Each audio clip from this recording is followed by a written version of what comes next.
So it's recording now, okay. So, if we start by telling me what do you think of your stroke? What do you think is the kind of number one thing that's holding you back? I don't really know, to be honest. I think sometimes, again, like I said, I mean, it's difficult to judge without seeing your own stroke, but um, I think sometimes I don't. Sometimes I do pull through all the way back. Mm-hmm. I think maybe my elbow could be a bit higher sometimes. I think my breathing's alright. I think my rotation's alright. I think sometimes I've been told that sometimes I've kind of overswung with my right arm, so I'm crossing the inside line.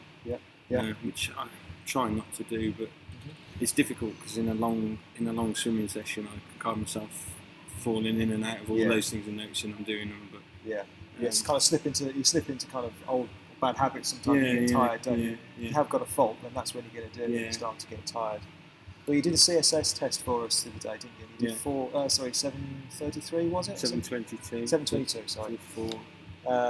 So you're no slouch in the pool. Yeah, it's all right. So in terms of speed, you've got a reasonable amount of speed there. Yes, I notice your bilateral breathing, which is good because a lot of people can't bilateral breathe when they start, and that's half the battle sometimes, is getting them to actually kind of. I used to swim when I was younger quite a lot, so I'm quite comfortable in the pool and quite comfortable in reasonably comfortable. I'm comfortable in open water as well. Comfortable about being able to balance with my breath underwater and above water. Okay. Well, we'll play it through. What I'll do is play it through first of all from start to finish. Okay. Take a couple of minutes, so you can see what footage we've got, and then we'll go through it again and we'll start analysing what's there. Just so as you know, I mean, I don't know if you've taken any notice of your stroke rate. But your stroke rate, I know that was only a warm-up and it's difficult to know how much effort you were putting in. But your stroke rate there was 62 strokes a minute, which is a reasonable stroke rate. Some people are actually quite low. I've looked at it before and I don't think it's an unusual, I think it's a reasonably efficient stroke rate. About right. Maybe be higher, I think if I was doing a shorter sprint maybe, but for long distance I think it's probably about right. And that's, that 100 was 140. So what's that? That's 320. That's 640 pace. So it's a pretty quick 100 that was. Anyway, so we'll play this.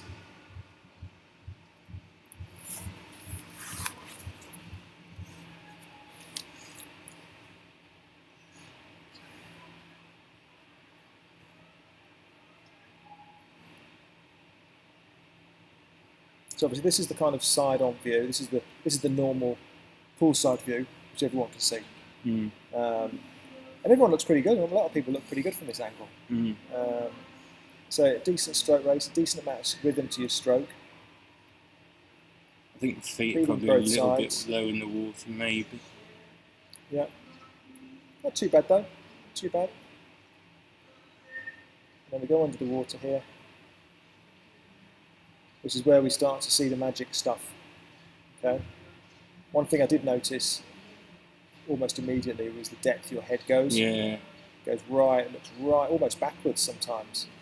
Your bottom's not too far away from the surface of the water, so you've got a reasonable body position, natural body position in the water. I think that might have come from,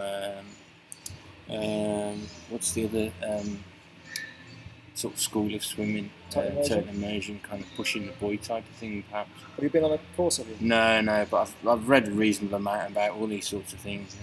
Yeah. And from above, this is the angle which kind of, if you're going to see any faults, is from above. Okay.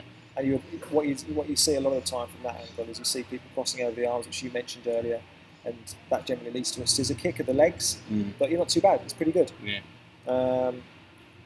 I did just notice something about. We'll go through it again. Yeah, the catch is probably not great. Could be getting my elbow, and I can do that, but it's just kind of. I think I just need to work on it a bit better. I think I was catching a lot better than that when I did that CSS test. Yeah. Okay. Okay, so that's pretty much it. So just a quick run through, as you finishing the end of the lane there. So a quick run through then, just to kind of show you what footage we've got. So we'll take it back to the beginning. So with stroke correction, we will generally have a kind of a hierarchy that we work to, because, for example, low body position, your legs are sinking, you may naturally think, well, you need to work on your kick or something like that. But in actual fact, a lot of things are caused further up the chain. So if you're lifting your head or you're holding your breath, then that will naturally cause the legs to sink. So sometimes people actually start kind of trying to work on the cause rather than the actual the actual fault. If that makes, or they're trying to work on the outcome rather than the actual fault itself. So the first thing that we look at is breathing. Okay. So we'll have a look. You run your breathing. We'll run it through. But what I'll do is I'll take it through to on the way back. Then we're under the water. So you're breathing bilaterally, which is good. So that's half the battle kind of won there. Now, what we're looking for with breathing is to take a breath and then to be constantly exhaling into the water, constant long exhalation. I'm terrible at doing that. I know that kind of I get a bit lazy. Or do you know why that is? Do you know why you should be constantly exhaling and fully exhaling as well? So I guess it's a limited time that you've got with your mouth above the air, you're absorbing the oxygen rather than trying to blow out at the same time when you... Yeah. No, exactly. I mean, yes. So when you turn your head, your lungs should be empty. Therefore, all the time you've got your mouth in the air, if you like, you can be taking oxygen in. Some people will kind of almost have to breathe out and breathe in at the same in a split second. But more importantly, what it does is it means that your body stays buoyant. The front end of your body, your chest, is more buoyant because you're holding air in there, which causes the back end of the legs to drop. So like a seesaw effect. So I'll run it through and just see what we've got. I was probably more consciously thinking about breathing out when I was just doing those lengths than I would normally, to be honest. Okay. So this is going to be better than you would be normally, you think? I think so, okay. Probably, yeah. Okay, all right. If you do hold your breath a little bit, what happens as well is you can sometimes get a bit of a build-up of CO2, and it kind of make you feel a little bit anxious, a little bit stressed, especially if you start to work a little bit harder. So you've taken a breath there, you've got your head back in the water, and obviously what I'm looking for here is I'm looking for some quite definite bubbles to be coming out of the mouth. Okay, there are some bubbles coming out. Yeah, there are bubbles coming out there. In fact, there's nothing there, look at all. A little tiny trickle, in fact. Yeah. And this is where I say your head, you're looking kind of slightly backwards, aren't you? Yeah, I'm not sure how often I'm not sure if that's representative. I think sometimes I do that, sometimes I don't. Okay. I'm not sure. But you were doing it quite a lot doing that. Yeah. But we'll talk about that in a minute. So still nothing coming out of the mouth, and I think it's just starting. Maybe not, still can't quite see it, actually. There. See that there? Yeah. So you're holding your breath. It's looking like you're taking the breath in, you're turning your head, and then you're letting some initial air out, and then you're holding it in your lungs. Yeah. And then you're breathing out just before you breathe in. Yeah.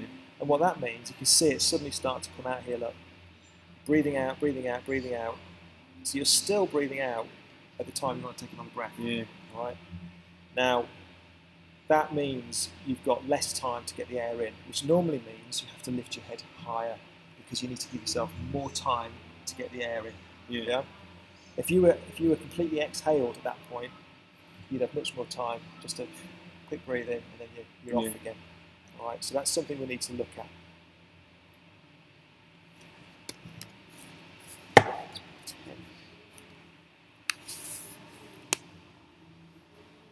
My pen. Okay. So that's one thing we need to look at. Okay. So the breathing. I'll show you. Who can I find?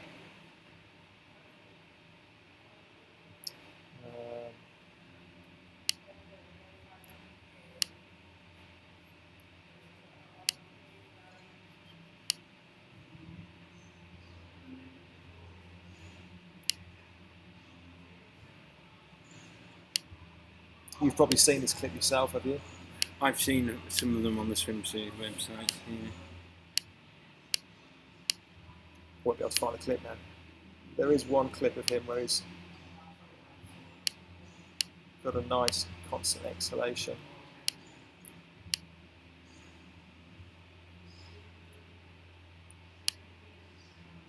I won't find that now.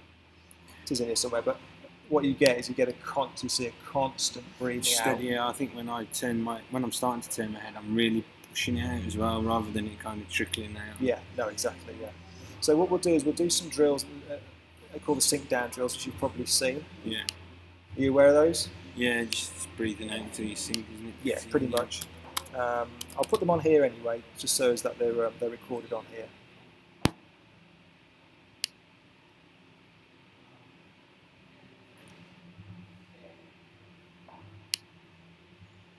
And I'll fast forward it a little bit. Judge just how comfortable you feel in the water. I'll fast forward a little bit so that doesn't take too much time. So if you play the whole of these clips, then it can take some time. But you see these guys here. So the girls that are good, they sink right down to the bottom. You've got constant exhalation of breath all the way down. She went down like a stone lug. So it's funny because I mean, like I said, I don't have a problem with that and controlling my balance. I can quite happily swim along the bottom of the pool. Yeah. But doing it when I'm swimming, just I don't know why. I just not very.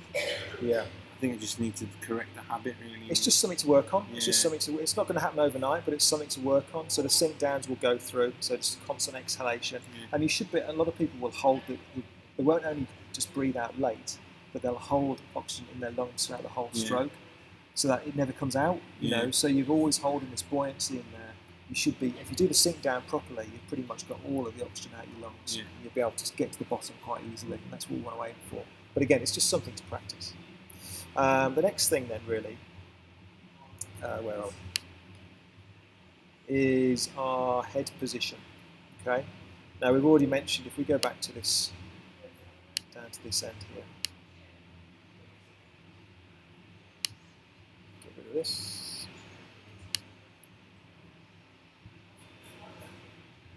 It was the first thing I noticed was the depth your head was going to. Let's play this through. So when you're breathing, it's not excessively high, but we're getting both eyes out of the water. Yeah. Ideally, what you should have is kind of split vision. Yeah.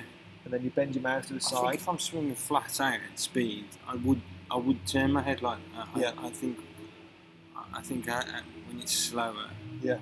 And I think sometimes I throw my shoulders more than what I need to when I'm doing that. I noticed it at the other end of the pool as well. I think when I came out, I was kind of over-rotating to breathe, I think, a little bit too much. Yeah, okay. It's probably why I don't know that's because of, or why I'm kind of putting my head down.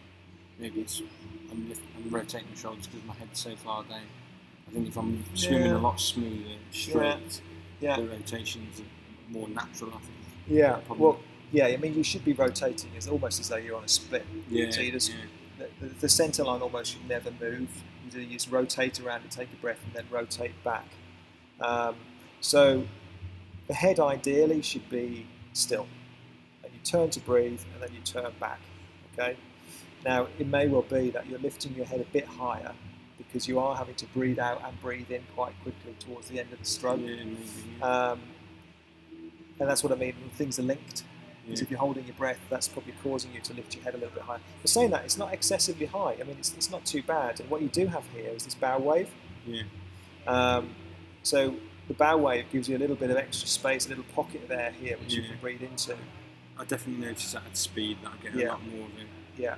There you go. Look, big gasful of air. So it looks almost like you're. So I think you're still exhaling a little bit there, and then you go. Just before you start to go down. I'd say that's probably quite typical of my breathing. I think when I'm swimming. Yeah. I think so. Yeah. That's a good position, head position. One eye in, one eye out, perfect bow wave. But then, of course, as soon as your head goes into the water and you drop your head right down, it disintegrates the bow wave. Yeah. Ideally, the bow wave wants to be there all the time, so it's constant. And again, just so as you've got it on here, I'll bring in this guy, John Van Hazel again, because it's good to visualise what it should look like. I think what I've found in the past is through reading things, I've had ideas about things that I need to improve, but it's tinkering with them all at the same time as well, which I find troublesome because it kind of then more like drowning.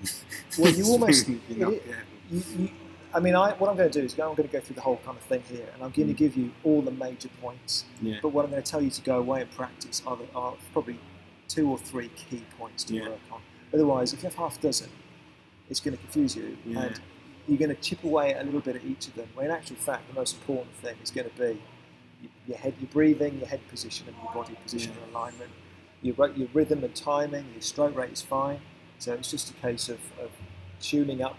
If you get your breathing right, your head position, and your body position right, those 3 things will set you up for a better catch. Your body will be in a better, will naturally be higher in the water. And everything will kind of flow on from there. I think breathing for open water would be a big. I mean, I'm more confident now because I know that I'm a reasonably. I feel like I'm a strong swimmer. Even if I swallowed a bit, I think I'd be fine. But I found, and I'm confident swimming in a pack now. So when it all starts to get jostly, I don't worry too much, and I'm quite happy to swim over people as much as being swum over now. Yeah, it's good having confidence like that in the water. But what I found when I did the last one, when the water was particularly cold, I was breathing out on every stroke on one side because, and I think that's probably part of it. Is trying to make sure I've got enough oxygen in so that if I do get clobbered and I swallow the water all at the same time, I'm not kind of left floundering around. I know exactly what you mean. You want to feel like you're in that kind of oxygen comfort zone almost. So you can take a cloud, so you can miss a couple of breaths, and you're still going to be all right. No, I know exactly what you mean. So if I just play this, like if you just see Jono's head, look. It almost looks like he's looking slightly ahead. Yes, no, he does. He looks slightly ahead. Some people, they can afford to look further ahead if they've got a particularly good body position, and their legs, so they look further ahead. It actually makes their legs drop, their feet drop, because they want it to do that, because otherwise their feet are kicking out of the water. They're too high in the water. So look, I mean, it doesn't move at all. It's constantly in the same position. So it's not kind of nodding.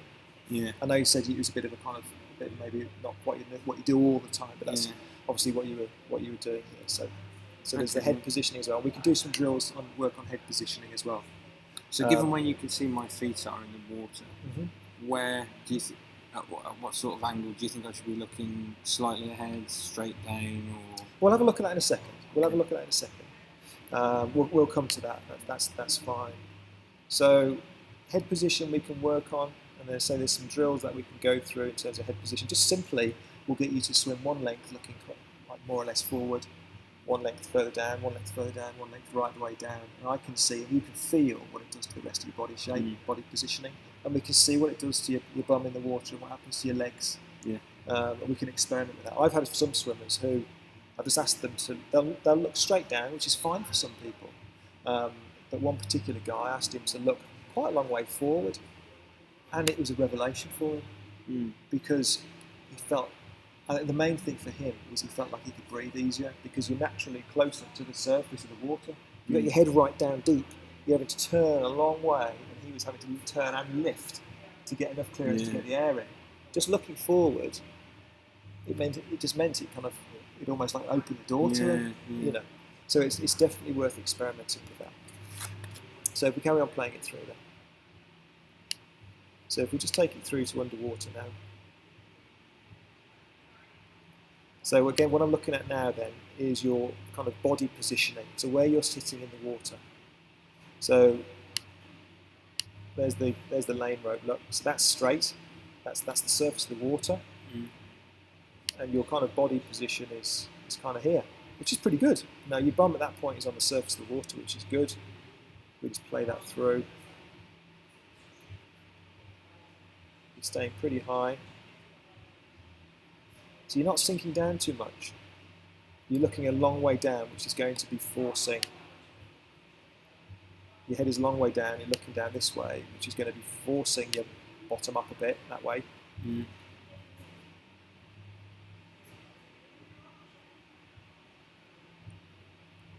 have a look at your kick separately in a minute.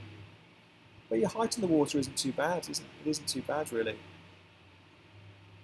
It's nice and high when you've got your head right down, but I think this is causing other problems with the head looking that far down.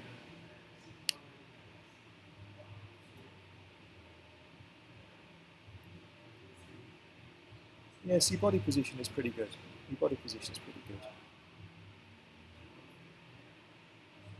Okay, so if we look at your kick now then. We'll have a look at other alignment and body-related kind of issues in a minute when we look at the overhead shot. But at this point, I'm purely looking at the height in the water, with your hips and your bottom of your legs. So it's pretty good. Just take it back a little bit and have a look at your kick.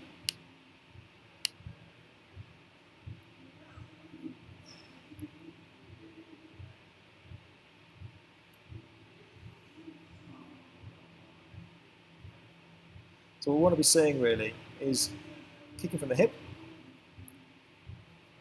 which is pretty good actually. You're doing pretty well there, and you've got a reasonable amount of flexibility in your ankles. What size feet are you? 12. Okay. I think I can kick better from my hip. Yeah. Although I think I need to be a bit fitter probably to sustain that long term, which I'm kind of working on. And I'm trying to strengthen my core around my hip. So I definitely know I can kick better. I mean, if I do kick drills, I can kick from the hip a bit better than what I think I do long term. Or short bursts, I think. But I think that's typical of how I would swim longer distance. Okay.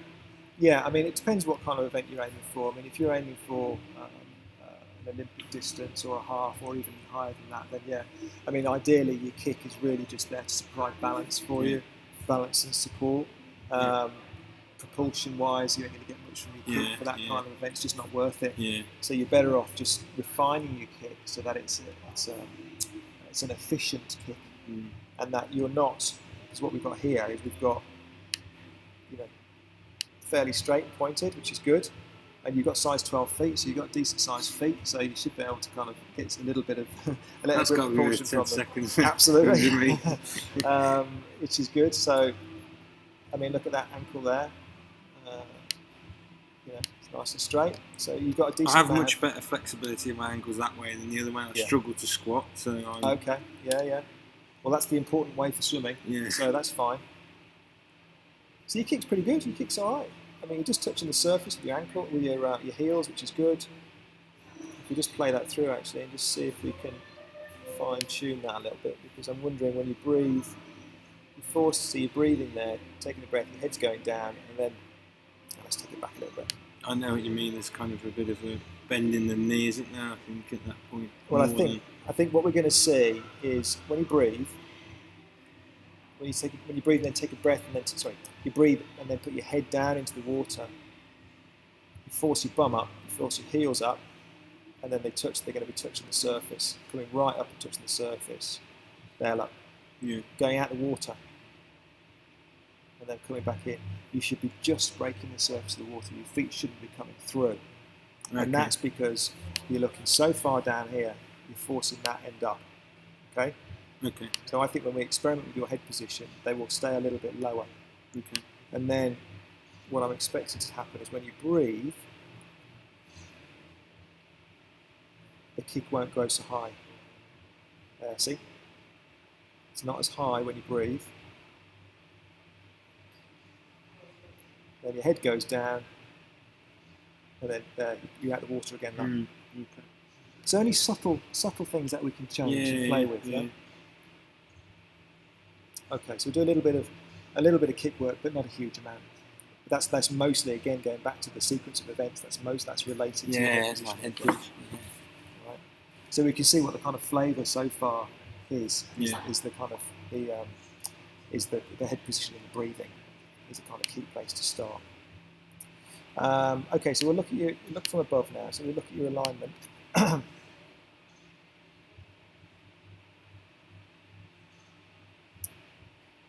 So what we want to see when we're swimming, we're doing front crawl, is we want to, almost as though we're swimming through some tram lines here. Where's my line gone? Where's my line working? There we go. Yeah, not snaking. Yeah, I mean that's pretty good there. That's pretty good. So we want to be swimming up that way. We don't want anything to be going sideways. All right, so let's see what happens as we play it through. Well, we're getting a little bit here in a moment, which is what we'll look at in a second, is a little bit of lead arm collapsing down. Yeah. Have you read about front quadrant swimming? I think I know what you mean. Yeah. There should always be a hand in this section. Yeah. Yeah. To support you as you go through. Yeah. To give you the support Lift, you need. doesn't it? Yeah. Otherwise, there's nothing there. You're just sinking down, which again makes you need to lift your head higher to get the breath. So we'll have a look at that in a second. I think that's probably better as I'm kind of mid stroke, isn't it? I think I've just kicked off there, haven't I? So probably. Yeah, we'll play it through in a second. Okay, so on the left-hand side, remember our tram line? We should be going that way. And then we've got the arm coming over this way. It straightens up pretty well. There. And then the recovering arm comes over. Got a little support at the front there. The recovering arm comes over, and it goes in a little bit this kind of angle here, and then straightens out. So it's difficult. I should probably mention this, whether or not it's pertinent or not, I don't know, but my elbows are slightly a weird angle. I can't remember what the name of it is, but if you look at like my palm facing up, my elbow actually bends out away from my shoulder. Yeah. You notice that. If you do that with your palm flat, yours will come straight back to your shoulder, whereas mine... Oh, I see. Yeah. I don't know whether or not maybe that has something to do with it as I swing over the top, maybe. We'll have a look at that in a second then. I mean, that will certainly affect the way you pull through the water. So we'll have a look at that in a second. So just to show you, again, I'm using John O all the time at the moment. It just seems to be pertinent to these points. So, unfortunately, swimming the opposite way, but so if you watch his hand enters the water, you can see the line there, enters the water straight, okay? Enters the water, stays straight. So he's got this nice straight line here, fingertips pointing forward, breathes, see his hand doesn't collapse, you know, we spoke about the front quadrant, his hand doesn't collapse until the next one is coming over, he's still got his hand there, it's just starting the catch. The recovering arm comes over, bang. It's actually slightly inwards there, but it's not far off. Okay, so straight. So it's rotating, his arms are going straight each time. So it should be entering the water and extending ahead of the shoulder. He's got a bit more, it seems like, I know I'm capable of swimming like that, and sometimes I do glide. I think I'm not gliding enough there, I don't think, and there needs to be a bit more glide with that arm before I'm starting to initiate the catch, I think. Okay.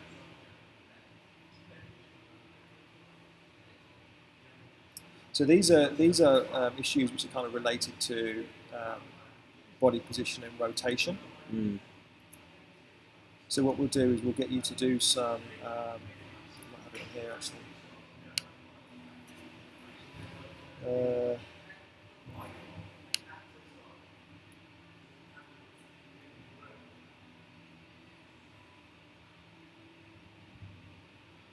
we go. So kick on the side drill. Have you done this before? Yeah, I've done quite a few of these. Yeah, okay. So the idea of this drill, as you can see there, is to practice having that lead arm high, straight, staying high when you breathe. Yeah, okay. Yeah, and you can also practice your constant exhalation. So nice and straight, and then just when he takes a breath, just concentrate on keeping that lead arm high. Does a little flick with it, but he brings it back up again. Yeah, done with fins. Yeah, because it's difficult without fins because you won't have the propulsion to have the control. Yeah. A lot of people will try and do this without fins. It's very difficult. I think I probably can do it, but not. It's just exhausting, I think, isn't it? Yeah. You're not paying attention to what you should be. Yeah. So we'll have a go at that. And then there's a progression, which you've probably seen as well. So 6-1-6. So 6 kicks, breath, full stroke. So just practicing that. It makes you focus on a lot of things. Obviously the things we discussed, but also the rotation, the full rotation from side to side. you're actually over-rotating this drill because you should be at around 45 degrees. You should be kind of at this kind of angle. Yeah. Whereas this is actually like right on the side, but it kind of emphasises the rotation that's needed. And I won't show you the 636 because it's just another progression of having 3 strokes just faster, in between. Yeah. So we'll work on some of that. And just to finish it off now, then we'll look at. So when we look at the stroke, we look at, in simple terms, we're looking at things to increase propulsion, and we're looking at things to reduce drag. So most of the things that we've looked at so far is to reduce drag. So the body positioning, the kick being more effective, the holding the breath causing the front end of the body to come up, to lift your head higher, causing the back end to drop a little bit, although yours is pretty good. So all of these things cause drag. Nothing excessive there, I must say. Don't think it's kind of devastatingly bad, because it's certainly not. That's why I was fiddling around with it myself and making things worse and not having. It's not a good feedback cycle to try and do it yourself. So. Well, the good thing with this is we can see it. We can see it, and we know exactly what's happening. And the idea is, you go through the drills, and then in 6 months, in kind of 6 weeks, 8 weeks, we should come back and we should see obvious changes, and then that's when we start to really get progression. Then, because we're kind of fine tuning what we're doing. The difficulty with not being watched on a regular basis is you don't even know if you're doing the drills correctly, which is the value of a session like this. Yeah, definitely. You do the 6-1-6 drill incorrectly with your body in the wrong shape and your elbow dropped. Yeah. Then you're drilling yourself to do the wrong thing. So it's important that you get that right. So if we have a look at if we go back to this angle and see what the hand is then doing. So what I'm looking at now is the propulsion side of the stroke, okay, which is largely the arms, obviously. So you're what Swim Smooth would call a swinger. You're coming around the outside, so you're coming out with quite a straight arm when you're coming around the sideways. Whereas John O'Hare is a smooth. He has a look at his elbow. Nice. You can't really see it from that angle, but he's got a much higher elbow.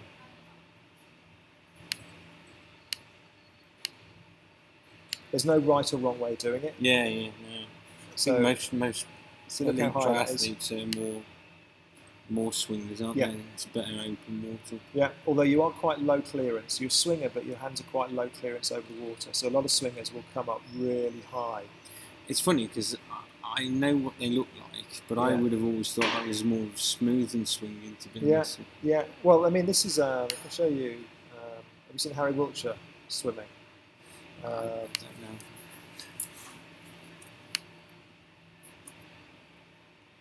See what you think of this guy's stroke.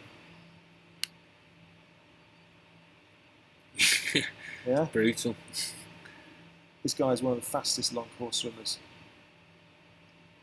Because you can keep that pace going. Yeah. But you look at his arms, and he goes above the water again. It's all over the water. Let's try to find some above the water. It's interesting. See there, look at that. Yeah. So, a normal pool coach may, in the old, back in days gone by, may have tried to retrain him. Yeah. But he swims slower if he tried to get him to swim with a higher elbow. I was just about to say that's one of the things I saw when he was doing his talk, was that it's kind of, he had an epiphany, I think the Paul, that's saying that it's actually more about trying to get the most out of where you're at rather than trying to reprogram you. Yeah, no, exactly. That's what it is, and that's what Swim Smooth is all about. Is trying to work with what you've got. Yeah, we try and fix things. But there's no point changing. Completely trying to reprogram people's strokes. So you are a bit of a swinger. You've got kind of a higher elbow on that side. So what I'm looking at here is your hand entry. And where the magic begins, of course, is when your hand enters the water. That's when you get your propulsion. You're not getting much propulsion when it's above, so we're not too concerned about that. So hand entry, fingertips first.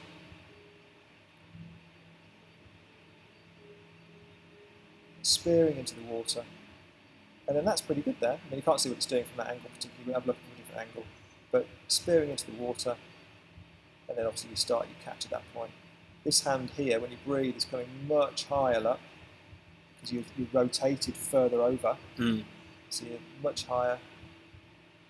And then your hand is going very close to your forehead here. Quite a steep entry.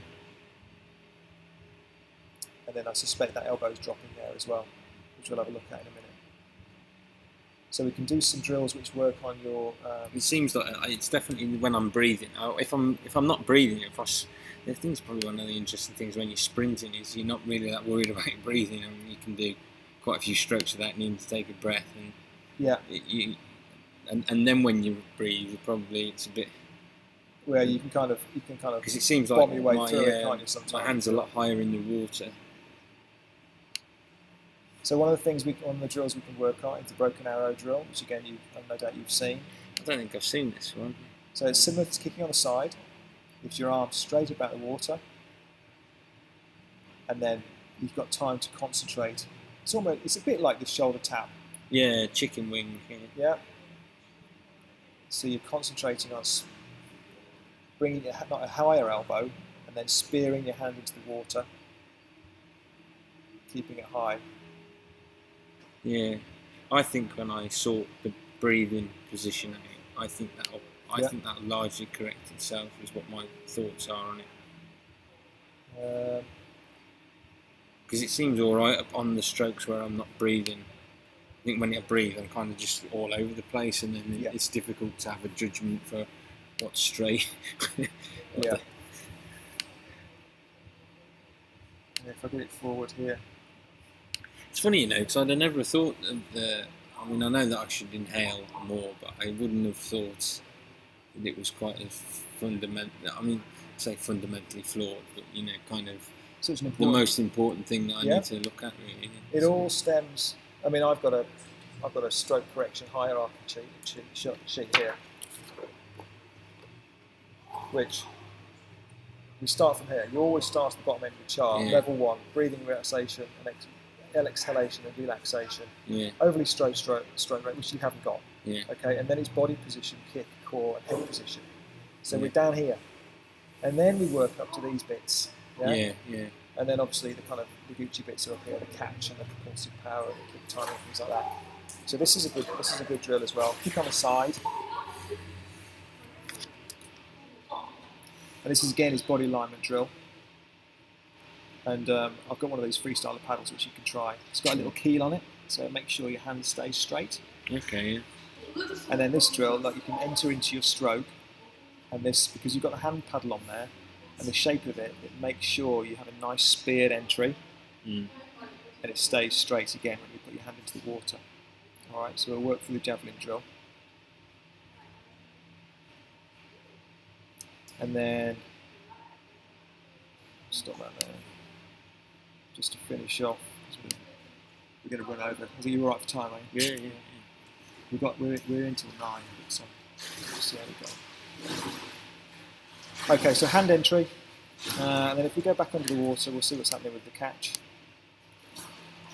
So I don't think that was particularly good here. I think I can get my. Okay. If I rotate my shoulder out a bit more, I can get my elbow higher than that. But I'm not sure how sustainable that is over a long term. Okay, so. And I know that I drop more on the one side than the other as well. Well, this is your breathing side. So you've just taken a breath. So your hand is spearing in there. So it's coming at a decent angle, which is good at the moment. So you've got shoulder above your elbow, above your wrist, above your hand. So your hand is just tilted down slightly, engaging the catch, which is good because we want to be having water going that way. So you're pushing, well, you're actually starting to drop the elbow there a little bit, look. Drop the elbow. So you're kind of pushing down this way. Yeah. And then you start to push back down at this depth. All right, and that's when you start to get your propulsion back again. Yeah. On this side, the non-breathing side, your arm and elbow are coming in together. Look. Yeah. So it's coming at the same time, and that's because of the setup of the catch, because of your body positioning again. Your elbow's dropping, and then what you're doing there is you're pushing straight down. Pushing straight down means the body goes straight up, which means the legs go down. And again, all related, same thing, body positioning drills. So pushing down, and then it's not until there that you start to get some backward propulsion. And again, breathing side, not too bad, but you are pressing down rather than back. I think if I focus on, if I was to do a length now and Okay. concentrate on that. I could probably swim it a lot better, but again, it's one of those things that I don't slip in and out of, unfortunately. I need to kind of... Yeah. Let's see if I've got... In fact, what I'll show you is... I've got the best clip on here.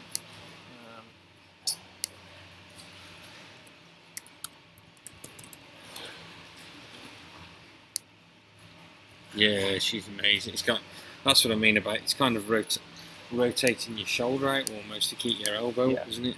I mean, you can see when Becca Adlington swims, you can see the definite engagement of the catch.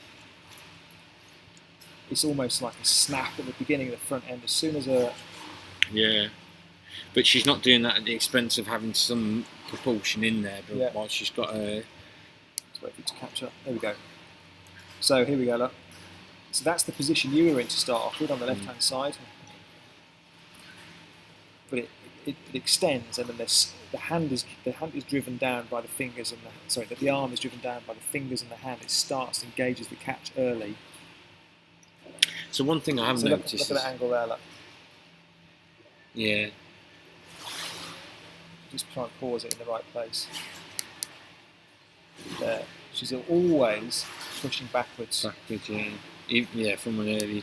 One thing I have noticed is that if I swim with my elbow, my hand sort of tilted slightly in towards me, like that, so I'm kind of pulling underneath me almost. I think my catch is better when I do that, I think. Yeah. So what we're normally looking for here in the catch here is about 120 degrees in terms of the angle of the elbow and the arm. If we just have a look at... Where do I get you?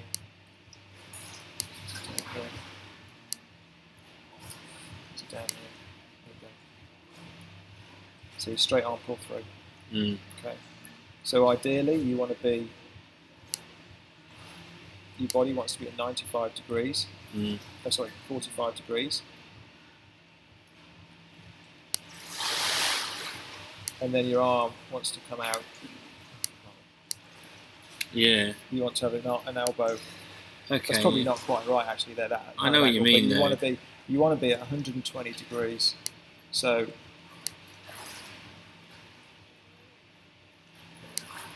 you want to be that kind of position with your upper arm and your forearm, but the whole thing rotated round. Yeah.